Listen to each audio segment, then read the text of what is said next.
commit to the mission. ಕಾರ್ಯಕ್ಕೆ ನಿಮ್ಮನ್ನು ಅರ್ಪಿಸಿಕೊಳ್ಳಿ. என்னங்க உங்க பணிக்கு உங்களை முதலாவது நீங்க அர்ப்பணிங்க. ನಿಮ್ಮ ಕೆಲಸಕ್ಕೆ ನಿಮ್ಮನ್ನು ಮೊದಲಾಗಿ ನೀವು ಅರ್ಪಿಸಿಕೊಳ್ಳಿ. நான் ஆரம்பத்திலே சொல்லிட்டேன். ನಾನು ಆರಂಭದಲ್ಲೇ யாரும் சும்மா ஆண்டவர் இந்த உலகத்துல உருவாக்கல. ಯಾರನ್ನು ಸುಮ್ಮನೆ ಆಗಿ ದೇವರು ರಚಿಸಲಿಲ್ಲ. சும்மா பிறந்தோம். ನಾವು ಸುಮ್ಮನೆ ಹುಟ್ಟಿ யாரட்ட கேள்வி கேட்டா என்ன தெரியுமா சொல்லுவாங்க? ಯಾರತ್ರ ಅದನ್ನ என்ன பிரதர் இவ்வளவு தூரம் ಹೇಳ್ತಾರೆ ಗೊತ್ತಾ? என்னங்க பிரதர் இவ்வளவு தூரம்? ಏನ್ ಬ್ರದರ್ ಇಷ್ಟು ದೂರ? சும்மா வந்தேன் பிரதர். ಸುಮ್ಮನೆ ಬಂದೆ. என்ன பிரதர் விஷயம்? ಏನ್ ಬ್ರದರ್ ವಿಷಯ? ஒண்ணுல பிரதர் சும்மா. ಏನೋ ಸುಮ್ಮನೆ. சும்மா. ಸುಮ್ಮನೆ. சொல்றதெல்லாம் சும்மா சும்மா தான். ಹೇಳುವುದೆಲ್ಲ ಸುಮ್ಮನೆ. சும்மா வந்தேன். சும்மா பார்த்தேன். ಸುಮ್ಮನೆ ಬಂದೆ, ಸುಮ್ಮನೆ ನೋಡ್ದೆ. சும்மா பேசினேன். ಸುಮ್ಮನೆ ಮಾತಾಡ್ದೆ. சும்மா அங்க போனேன். ಸುಮ್ಮನೆ ಲೋದೆ. சும்மா இங்க வந்தேன். ಸುಮ್ಮನೆ ಇಲ್ಲಿ ಬಂದೆ. சும்மா உங்களை இந்த இடத்துல படைக்கல. ಹಾಗಾಗಿ ದೇವರು ನಿಮ್ಮನ್ನು ಸುಮ್ಮನೆ ಆಗಿ ಇಲ್ಲಿ உன்னதமான பணிக்காக உங்களை என்னையும் படைத்திருக்கிறார். ಉನ್ನತವಾದ ಕೆಲಸಕ್ಕಾಗಿ ನಿಮ್ಮನ್ನು ನಮ್ಮನ್ನು அந்த ಸೃಷ್ಟಿಸಿದ್ದಾನೆ. பணிக்கு நீங்களும் நானும் என்னையும் உங்களையும் அர்ப்பணிக்க வேண்டும். ஹalleluya. ಆ ಕೆಲಸಕ್ಕೋಸ್ಕರ ನಾವು ನೀವು ನಮ್ಮನ್ನು ನಿಮ್ಮನ್ನು ನಾವು ಒಪ್ಪಿಸಿಕೊಡಬೇಕಾಗಿದೆ. அப்போ ಹಾಗಾಗಿ ஒரு பணிக்காக என்னை அர்ப்பணித்திருக்கார் என்று சொன்னால் ಹಾಗಾಗಿ ಅವರು ನಮ್ಮನ್ನು ಒಂದು ಕೆಲಸಕ್ಕೆ ಅವರು ನಮ್ಮನ್ನು ಅರ್ಪಿಸಿದ್ದಾರೆ ಅಂದ್ರೆ அந்த பணியில என்னுடைய வேலை என்ன ಆ ಕೆಲಸದಲ್ಲಿ ನನ್ನ அல்லது என்னுடைய அழைப்பு என்ன, ಅಲ್ಲಿ ನನ್ನ ಕರೆ ಏನು, என்னுடைய பெயர் என்ன, அல்லது நான் எந்த வேலையை நான் செய்யணும் அந்த வேலையில ಅಲ್ಲಿ ನನ್ನ ಹೆಸರೇನು, ನಾನು ಏನೆಲ್ಲ ಮಾಡಬೇಕು. ஒரு கம்பெனில உங்களை இன்டர்வியூ கூப்பிடுறாங்க. ಅಲ್ಲಿ ಒಂದು ಕಂಪನಿಯಲ್ಲಿ நீங்க அங்க அட்டெண்ட் பண்றீங்க. ಇಂಟರ್ವ್ಯೂ ಕರೀತಾರೆ, ನೀವು ಅಲ್ಲಿ ಅಟೆಂಡ್ ಮಾಡ್ತೀರಾ. அங்க போன பிறகு ಅಲ್ಲಿ ಹೋದ್ಮೇಲೆ உங்க குவாலிஃபிகேஷனை பார்த்து ನಿಮ್ಮ ಕ್ವಾಲಿಫಿಕೇಶನ್ ನೋಡಿ அந்த கம்பெனில ஒரு பணி எப்பவுமே இருக்கு. ಆ ಕಂಪನಿಯಲ್ಲಿ ಯಾವಾಗಲೂ ಒಂದು ಕೆಲಸ. ஆனா அங்க உங்க வேலை என்ன? நீங்க மேனேஜரா? ಅಲ್ಲೇನ್ ನಿಮ್ ಪೋಸ್ಟಿಂಗ್ ಇರುತ್ತೆ. நீங்க ஆபீசரா? ನೀವು ಅಲ್ಲೇನ ಆಫೀಸರ್ ಆಗಿರ್ತೀರಾ? ஆபீஸ் பாயா? ನೀವು ಆಫೀಸ್ ಬಾಯ್ ಆಗಿರ್ತೀರಾ? மேனேஜர், டீம் மேனேஜரா? ನೀವು ಟೀಮ್ ಮ್ಯಾನೇಜರ್, ஜெனரல் மேனேஜரா? General manager. அப்புறம் வேற என்ன இருக்குது? சூப்பர்வைசரா? ನೀವು ಸೂಪರ್ವೈಸರ್ ಆಗಿರ್ತೀರಾ. பல வேலைகள் இருக்குல்ல. ಹಲವಾರು ಕೆಲಸ. அதே போல நம்ம எல்லாரும் ஒரு மிஷன்ல இருக்கிறோம். ಅದೇ ರೀತಿಯಾಗಿ ನಾವು ಒಂದು ಮಿಷನ್ ನಲ್ಲಿ ಇದ್ದೇವೆ. ஆண்டவருடைய ஊழியத்தில் இருக்கிறோம். ದೇವರ ಸೇವೆಯಲ್ಲಿ ಇದ್ದೇವೆ. இந்த ஆண்டவருடைய மிஷன்ல இந்த ஊழியத்தில் என்னுடைய அழைப்பு என்ன? ಈ ದೇವರ ಸೇವೆಯಲ್ಲಿ ಅಥವಾ ದೇವರ ಕಾರ್ಯದಲ್ಲಿ ನಿಮ್ಮ ಕಾರ್ಯಗಳು ಏನಿವೆ அப்படின்னு நானும் நீங்களும் ஆண்டவர்கிட்ட கேட்டு தெரிஞ்சுக்கணும். ಆ ರೀತಿಯಾಗಿ ನಾವು ನೀವು ದೇವರ ಬಳಿಯಲ್ಲಿ ಕೇಳಿಕೊಳ್ಳಬೇಕು. ಸ್ಟೆಪ್ ಬೈ ಸ್ಟೆಪ್ ನೀವು ಹೆಜ್ಜೆ ಹೆಜ್ಜೆಯಾಗಿ கிளி பாடமா சொல்லி கத்துக்க போறோம். ಗಿಳಿ ಹೇಳುವ ರೀತಿಯಲ್ಲಿ ನಾವು கத்துக்கலாமா? ಕಲಿತುಕೊಳ್ಳಬೇಕು. கர்த்தர் என்ன கத்து கொடுத்தார், நான் கத்து கொடுக்கிறேன். கர்த்தர் ಏನು ಹೇಳಿಕೊಡ್ತಾರೆ? தேவன் எனக்கும் உங்களுக்கும் ஒரு உன்னதமான பணியை வைத்து விட்டு போயிருக்கிறார். ದೇವರು ನಮಗೂ ನಿಮಗೂ ಒಂದು ಉನ್ನತವಾದ ಕಾರ್ಯವನ್ನು அதை சரியாக செய்ய வேண்டும். ಅದನ್ನು ಸರಿಯಾಗಿ ಮಾಡಬೇಕು. இந்த வார்த்தையை கவனிங்க. ಈ ವಾಕ್ಯವನ್ನು உங்கள் பணியை அறிய வேண்டும் என்றால் ನಿಮ್ಮ ಕೆಲಸವನ್ನು ನೀವು ಅರಿತುಕೊಳ್ಳಬೇಕಂದ್ರೆ உங்கள் அழைப்பை அறிந்து கொள்ளுங்கள். ನಿಮ್ಮ ಕರೆಯನ್ನು ಅರಿತುಕೊಳ್ಳಿ. புரிஞ்சுதுங்களா உங்களுக்கு? ಅರ್ಥ ಆಯ್ತಾ? உங்க மிஷனை நீங்க அறிந்து கொள்ளணும்னா ನಿಮ್ಮ ಕೆಲಸವನ್ನು ಅರಿತುಕೊಳ್ಳಬೇಕು. உங்க காலிங்கை நீங்க அறிந்து கொள்ளுங்க. ನಿಮ್ಮ ಕರೆಯನ್ನು ನೀವು ಅರಿತುಕೊಳ್ಳಿ. எல்லாரும் ஊழியத்துல தான் இருக்கிறோம். ಎಲ್ಲರೂ ಸೇವೆಯಲ್ಲಿ. ஆனா எனக்கு என்ன அழைப்பு, எனக்கு என்ன ஊழியம்? ಆದರೆ ನನಗೆ ಏನು ಕೆಲಸ, ನನಗೆ ஹalleluya, ಸೇವೆ. ஹalleluya, ஹalleluya. முதலாவதாக நம்ம கமிட் டு தி மிஷன். அந்த பணிக்கு என்னை நாங்கள் உங்களை என்ன பண்ணோம்? அர்ப்பணிக்கணும். ಮೊದಲನೇದಾಗಿ ಕಾರ್ಯಕ್ಕೆ ನಿಮ್ಮನ್ನು ಅರ್ಪಿಸಿಕೊಳ್ಳಿ. அப்ப அழைப்பு என்றால் என்ன? ಆಗ ಕರೆ ಅಂದರೆ know your call. ದೇವರ ಚಿತ್ತವನ್ನು ತಿಳಿದುಕೊಳ್ಳಿ. To know your call, to know your God's will. ನಿಮ್ಮ ಕರೆಯನ್ನು ತಿಳಿದುಕೊಳ್ಳು, ದೇವರ ಚಿತ್ತವನ್ನು ತಿಳಿದುಕೊಳ್ಳಿ. மீண்டுமா சொல்லட்டுமா? ಮತ್ತೆ No, ನಾನು ಹೇಳಲ್ಲ. to know your call, know God's will.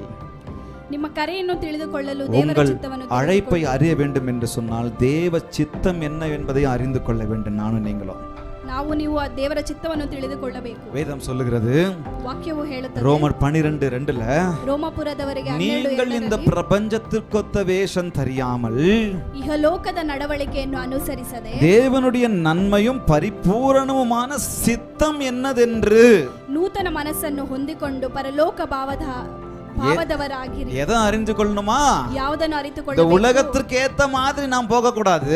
ಇಹಲೋಕದ ನಡವಳಿಕೆಯನ್ನು ஏன் எண்ணத்துக்கு ஏத்த மாதிரி நான் போக கூடாது. ನನಗೆ ಅನಿಸಿದ ಹಾಗೆ ನಾನು ಹೋಗಬಾರದು. தேவனுடைய பரிபூரண சித்தம் என் மேல என்ன என்பதை நான் அறிந்து கொள்ள வேண்டும். ನೂತನ ಮನಸ್ಸನ್ನು ಹೊಂದಿಕೊಂಡು ಪರಲೋಕ ಭಾವದವರಾಗಿರಿ. ஈஸி ரீட் வெர்ஷன்ல இப்படி சொல்லுகிறது, உலகிலுள்ள மக்களை போன்று ஆக வேண்டும் என்று உங்களை மாற்றிக்கொள்ளாதீங்க. நீங்க ಜಗತ್ತಿನಲ್ಲಿರುವ ಮನುಷ್ಯರ ಹಾಗೆ ನಿಮ್ಮನ್ನು ನೀವು ಮಾರ್ಪಡಿಸಿಕೊಳ್ಳಬೇಕು. இந்த உலகத்துல இருக்கிறவங்க மாதிரி நான் வாழணும்னு சொல்லி உங்களை மாத்திக்காதீங்க. ಜಗತ್ತಿನಲ್ಲಿರುವವರ ಹಾಗೆ ನಾ ಬಾಳಬೇಕಂತ ಹೇಳಿ தேவனுடைய சித்தம், விருப்பம் உங்களால் ஏற்றுக்கொள்வதை பற்றிய ஒரு முடிவை நீங்க எடுங்க அப்படின்னு சொல்றாரு. ದೇವರ ಚಿತ್ತವಾಗಲಿ ದೇವರ ಇಷ್ಟವಾಗಲಿ ನೀವು ಅದನ್ನು ನೀವು ತೀರ್ಮಾನಿಸಿಕೊಳ್ಳಿ. நல்லவை எவை, தேவனுக்கு விருப்பமானவை எவை, சித்தமானவை எவை என்பதை அறிந்து கொள்ள முடியும் அப்படின்னு சொல்றாரு. ಯಾವುದೆಂದು ವಿವೇಚಿಸಿಕೊಳ್ಳಿ ತಿಳಿದುಕೊಳ್ಳಿರಿ. சொல்லமா? ಹೇಳೋಣ. To know your call, உங்கள் அழைப்பை அறிந்து கொள்ள வேண்டும் என்றால் ನಿಮ್ಮ ಕರೆಯನ್ನು ತಿಳಿದುಕೊಳ್ಳಲು கர்த்தர் சித்தத்தை அறிந்து கொள்ளுங்கள்.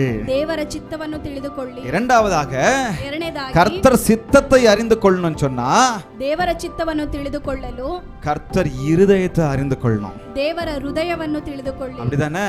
ಆ ರೀತಿ அவர் சித்தம் என்னன்னு சொன்னா ಅವರ ಚಿತ್ತ அவர் ಏನೆಂದರೆ இருதயத்தை அறிந்து கொள்ளணும்.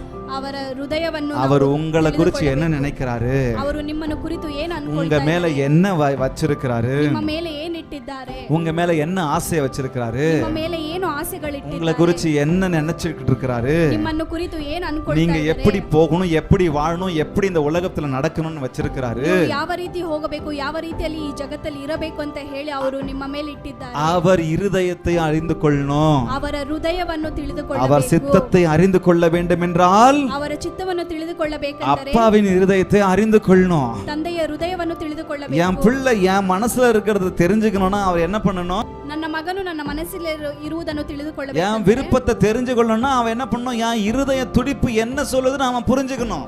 ಅದನ್ನು ತಿಳಿದುಕೊಳ್ಳುವುದಕ್ಕೆ ಅವನು ನನ್ನ ಹೃದಯವನ್ನು ಏನಿದೆ ಅಂತ ಹೇಳಿ உண்மைதானே? ತಿಳಿದುಕೊಳ್ಳಬೇಕು. ಅದು ನಿಜವಲ್ಲವೇ?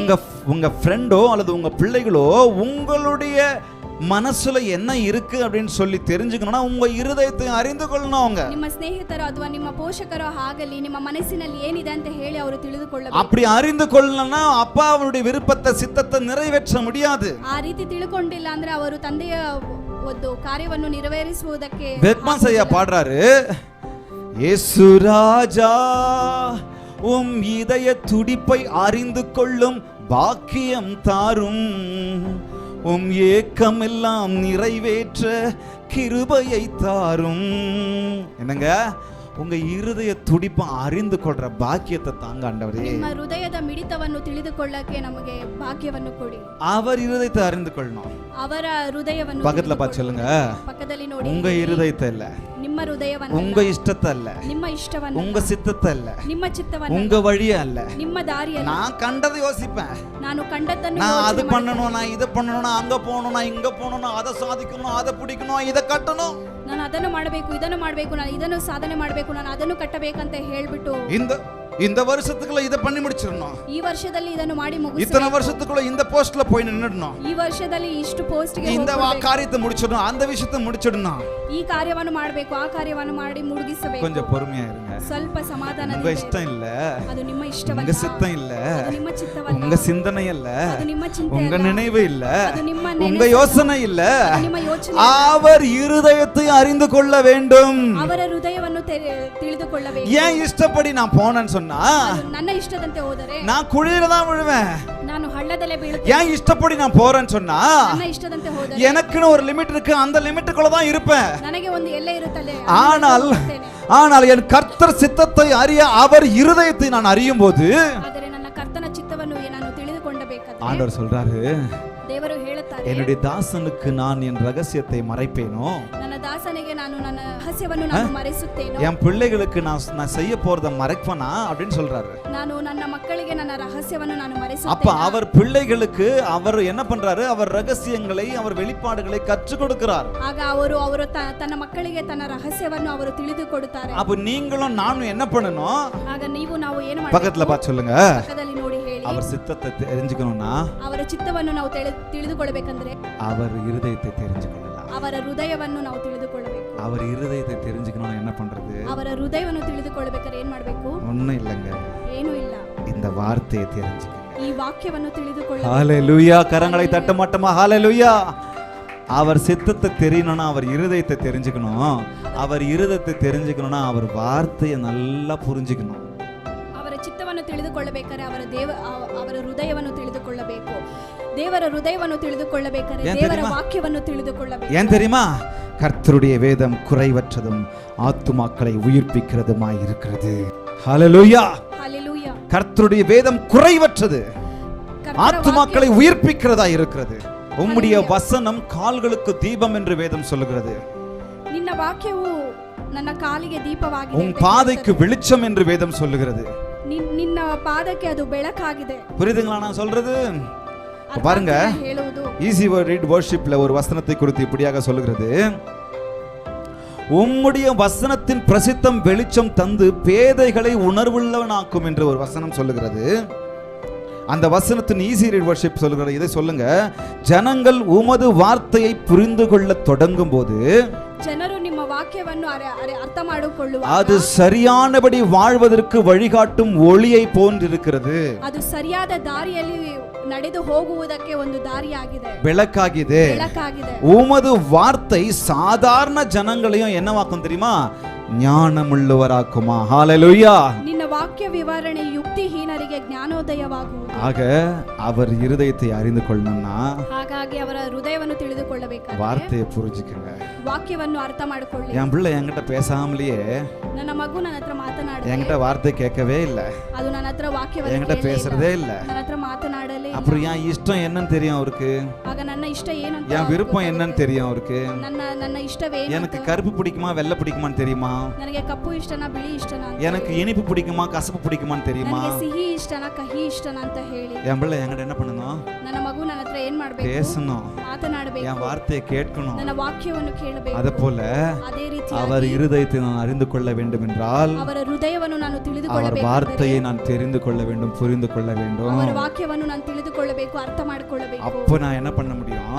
ಆಗ ನಾನು ಏನ್ ಮಾಡಬೇಕು? இப்படி படிப்படியாக நான் வரும்பொழுது ನಾನು ಈಗ ಅಡಿಯಾಗಿ ನಾನು ಬರಬೇಕು. கர்த்தர் பணியை நான் என்ன பண்ணுவேன்? கமிட் பண்ணும்போது ಕರ್ತರ ಕೆಲಸವನ್ನು ನಾನು அவர் ಆಜ್ಞೆ ಮಾಡಬೇಕು, அவர் அழைப்பை நான் அறிந்து கொள்ளுவேன். ಅವರ ಕರೆಯನ್ನು ನಾನು இங்கதான் ಅರ್ಥ இருக்கிறீங்களா? ಮಾಡಿಕೊಳ್ಳುವೆ.